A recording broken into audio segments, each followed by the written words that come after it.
So I want to make a quick video about art, and this is in response to an email that I got today telling me I never was an artist. This was a post I put up years and years ago when I was doing fine art in Taipei, and I was a little frustrated that I was kind of an outsider on the Taipei art scene. I wasn't really on the inside, and so I was complaining about that stuff. And this email that I got today told me, you aren't a failed artist. You were never an artist to begin with. And the reason he said that was because I was talking about the business of art and how it was difficult for me to sell my art and make money as an artist.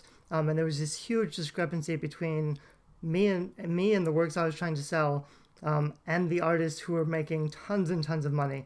And the funny thing about art is it's not necessarily a difference in the quality of the product. Like in most other fields, there are some pretty simple ways of distinguishing between high quality products and low quality products. And usually those are the time that went into making them, the resources that went into making them, and also possibly the branding. But even so, the difference between like a low cost car and a high cost car is not that different. In the fine art world, a painting could be $200,000 by a new artist, not necessarily like a famous artist or anything, or it can be $20. There's a huge difference between expensive art and low cost art, and part of the valuation seems to be because the majority of people still believe art is one of those things where the value goes up depending on how little the artist thought about the money. So if the artist creates art for the passion of it or for the art itself without creating art for the market or creating art to make money or as a business or as a job, if they're not thinking about the money at all, it's more quality art. That's the definition of art. If they did think about the money of the market, then by definition it's not art. So the only way to make money with art is to make it without thinking about the money. It's this weird dichotomy that only exists in the art world, and by art I mean also it could be music, it could be writing, but this definition is true for a lot of people. So whenever anybody talks about art, they're thinking if they're not creating for themselves, if they're trying to create a product to sell, then it's not art by definition. And if it's not art, it doesn't deserve to make any money. They aren't real artists. Even if they're making lots of money, even if that's their job, they're not real artists because they're making things that sell. And this is a difficult position because most authors and artists believe this to some extent. So they think the stuff that they make that's not for market deserves to earn more money. And it deserves to earn more money because it's real art, because they're not making it for the market. But then they have this huge problem because when they like it, and that's fine if that's their definition. If the definition for you or for anybody of art is making something purely for the passion, not worrying about the money, if that's the definition of art, I won't disagree with that. That's totally fine. The problem is every artist and author, I don't know any exceptions, every artist and author, after they've made some work, go out and try to sell it in the world. They try to get a publisher, they try to find a gallery, they try to sell it directly to buyers, and they convince them. They try to sell their work by saying, I didn't make this for money, I didn't make this for you in mind, I made it for me, I made it for my story, for the passion. It's pure art.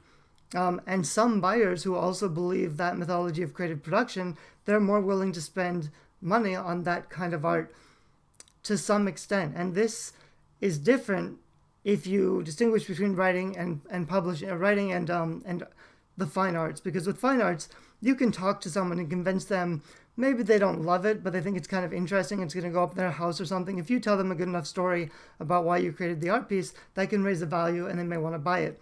For writing, that's almost never true because people buy books as a reading experience that's enjoyable or entertaining or educational. So if you try to convince them that they should like this book and that this book will be valuable, people aren't going to buy that. It doesn't matter what kind of story you sell. It doesn't matter why you created the book. It doesn't matter why you wrote the book or whether or not you wrote the book for money or you wrote the book, out of your passion.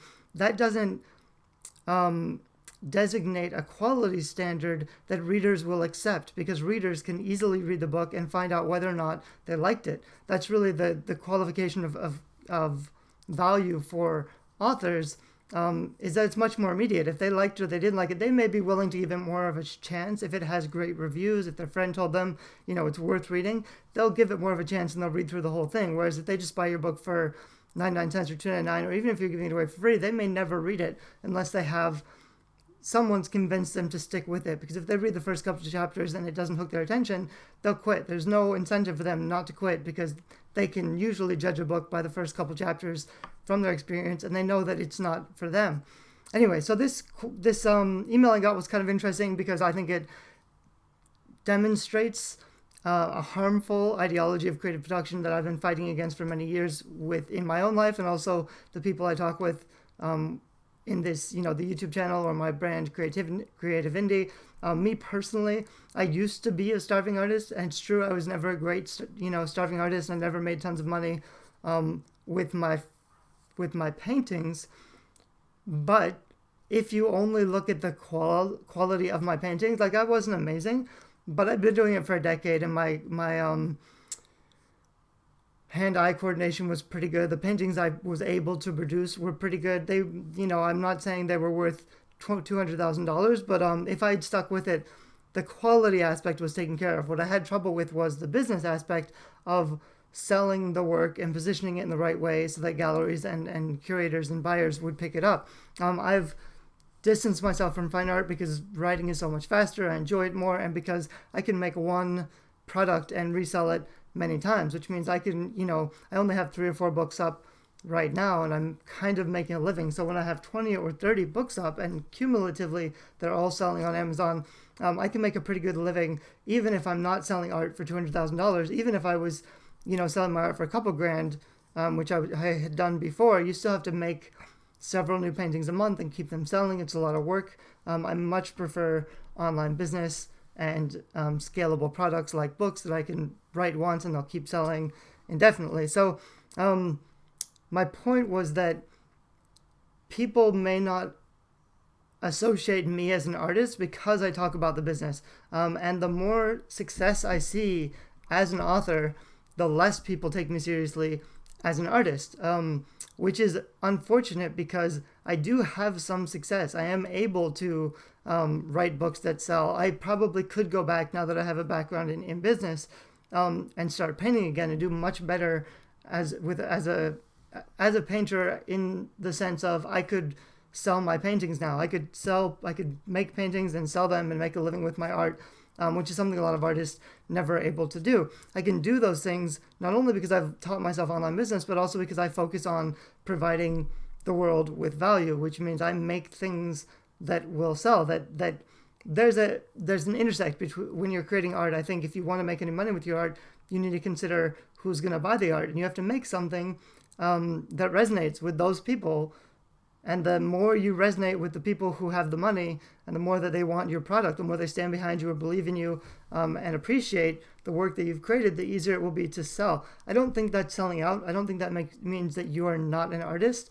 But I think there's a modernist ideology of creative production that came into the world a couple hundred years ago that isn't necessarily definitively true, but modern society, and especially people who love art, it's almost as if, like in every other field, money and quality go hand in hand. And the more skilled you are, the more you can sell your work, the higher rates you can charge, the more professional you are, the more consummate of a career-defining person you are. So if you're a doctor or a dentist or a teacher even, or whatever, even if you, like, people don't believe teachers go in it for the money, but if you call yourself a teacher, people will expect you to get paid for that service. If you call yourself a teacher and you don't have a job teaching and you just go in the park and talk to kids, that's kind of creepy. So in almost every other field, the title that you label yourself is directly related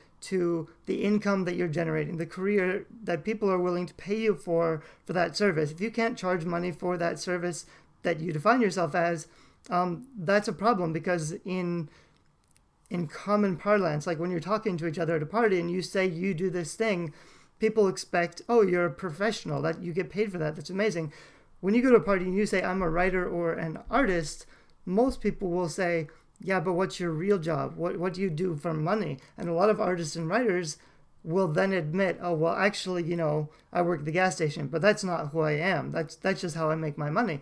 Art is the thing that a lot of people define as the thing that they brand themselves as. Like, they are, by definition, this kind of person who creates things, and they feel proud that it's separate from where they make their money. I think that's a weird and confusing thing that doesn't necessarily have to be true. I know a lot of artists and authors who make tons of money. It doesn't mean they're less creative.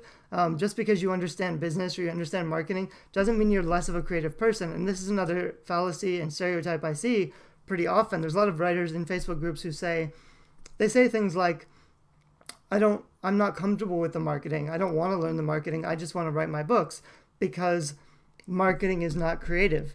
And I just want to use my time and be a creative person by creating the work that I want to create and not worrying about the market or the marketing. They feel like they have to be less creative to sell their work. And that doesn't necessarily have to be true. I think you can be a creative person who learns marketing. I think the best marketers are highly creative people.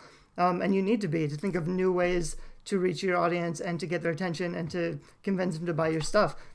You need to be creative. For me, as a person who does art and writing and marketing, I don't find that my creativity is used differently for those three things. They're all challenges that your creative skills can be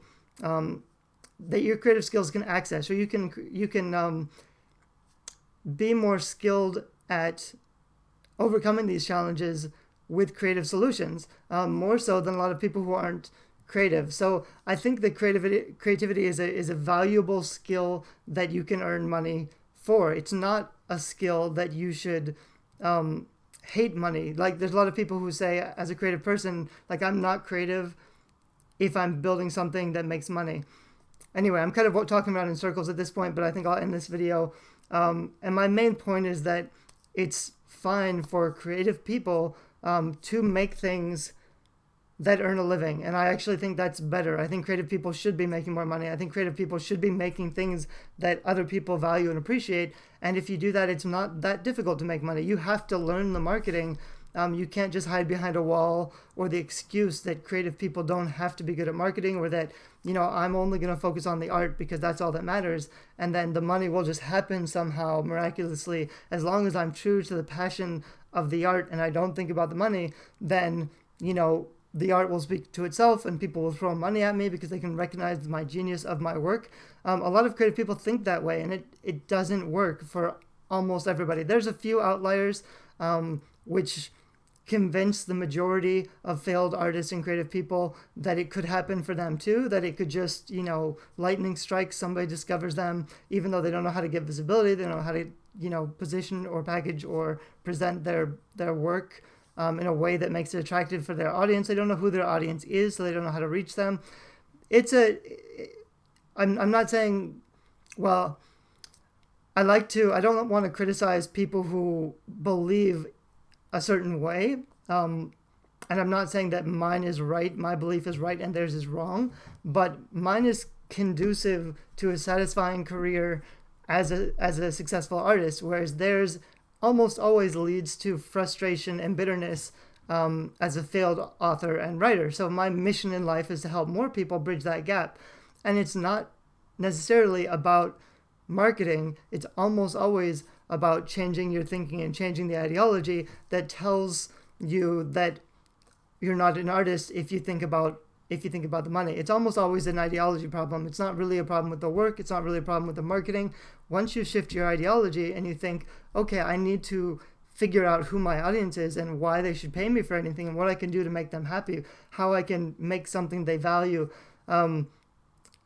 There's a way to do it that's not selling out, that's not using less creativity, and it's not creating garbage for the lowest common denominator. You're actually creating higher caliber art that more people will appreciate. But it is a compromise in the sense that it's a balance between what you want to promote and produce and what other people are longing for. You need to satisfy the urgings and the desires of a lot of people who are willing to support you because your art resonates with them. If you don't think in that sense, if you don't think art should be a relationship between the artist and the receiver of the work, that's always going to be a limitation for you. And I wish you the best of luck. But and if you're only doing it as a hobby, and if you seriously don't want to sell, that's totally fine. You're doing everything right. But if you want to also make some side income from your creative work and potentially go full-time so that you can just create all day long without worrying about trying to sell,